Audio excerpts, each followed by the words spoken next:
Hi, I'm Beth Comstock and I'm in Brooklyn, New York. Today we're at the new lab in the Brooklyn Navy Yard. I had a chance to talk to Sean Petterson, the CEO and founder of StrongArm Tech, and he told us what it means to be an industrial athlete.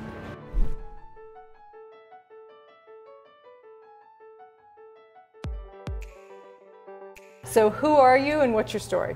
My name is Sean Petterson. I'm the CEO of StrongArm Technologies, and we are creating a better future for the industrial athlete.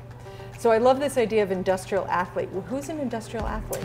It's the blue-collar worker that you'll see that is paving the roads, that is delivering your packages, that is getting up at 4 in the morning to honestly provide everything that is the backbone of our economy.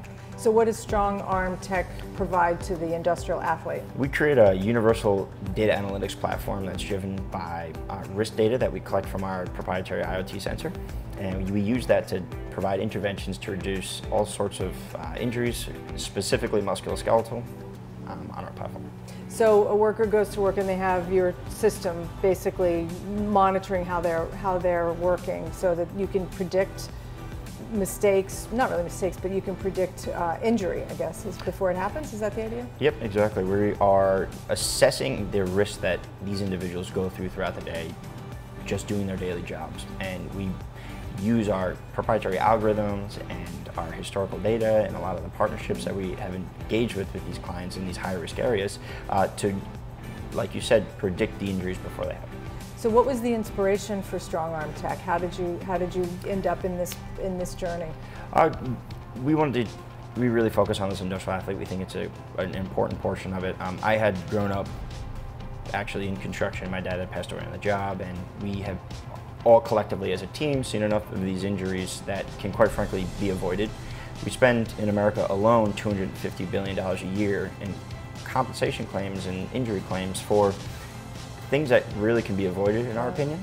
So we are just really trying to pioneer the way that we understand industrial biotelemetrics so that we can prevent and predict these injuries. So you started as a hardware company and gone into software. That sounds like a hard kind of company to start. What kind of experience did you have?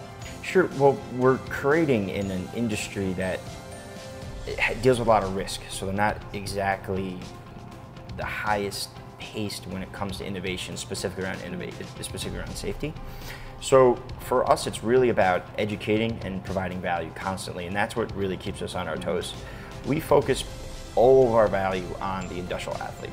We understand that the organizations are purchasing our equipment, but for us, the most important thing to do is if we focus on making that value clear for the industrial athlete, we can then really purvey that value going forward, create new products, involve them, and really get anecdotal feedback from the field that we can incorporate into our design process that makes all this information we're collecting useful, therefore making the products that we create even more beneficial. So paint a picture of the future for us. Where is the workplace, how is the workplace changing for the industrial athlete? Sure, the first things first is really understanding the risk profile so we know where to innovate first.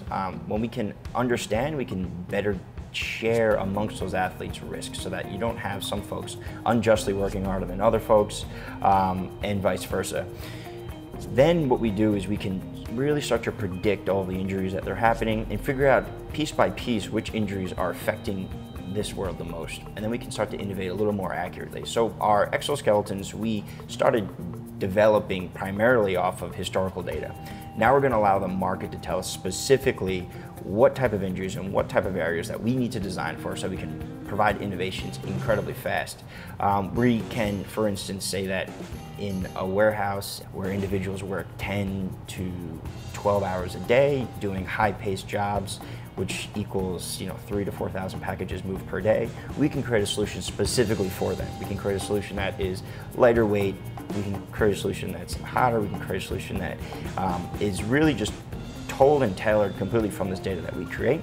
And it all comes down to understanding them first, helping them predict these injuries before they happen, and really augmenting everything that they're doing with the data that we're collecting. So you're really structuring this model of machine and man together to make man better, it sounds like, and man in the broadest sense. Mm-hmm. So from with the use of our artificial intelligence and our machine learning, we are really making people more aware of the injuries before they happen, and also furthering that product design so we can create hand in hand things that actually augment the human being.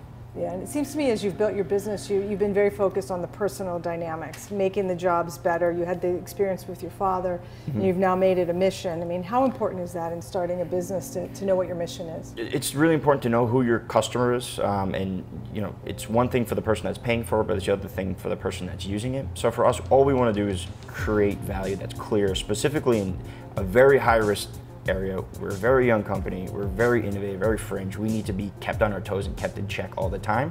So for us, you know, we need to focus on that industrial athlete and put a lot of respect to what they're doing, because we could lose very large opportunities very quickly if we don't. So that's kind of our reason for it. But the personal thing is we do a lot of hard work here, and nothing is better than when you go out on a Monday to a trial and the guys think you're some weird nerd that's going to tell them how to do their job, and then by Friday they won't give you your products back that you made for them. So that's what keeps us coming. So how do you get over that first day of weird nerdness? How do you get through that? So honestly, you gotta have a little bit of thick skin, and we all do here. A lot of humility, but the truth is, we'll tell the guys and we'll say, look, we're not here to make your job worse. We're here to make your job better. If you don't want to participate in this, then don't. Yeah. And generally what happens is everyone kind of levels with us and understands that we really are just trying to make their jobs better, and they'll see their friends use the products, and then they'll start getting involved with the situation, and by the end of the week, again, we have to kind of claw those devices back for us, so that knowing that we have that positive chance at the end of every single trial we go through, and the confidence in our products, it makes it pretty easy to get beat up on those Monday mornings. It seems like you're making hardware meet software really cool, and creating the future, so congratulations. Thank you, I appreciate that.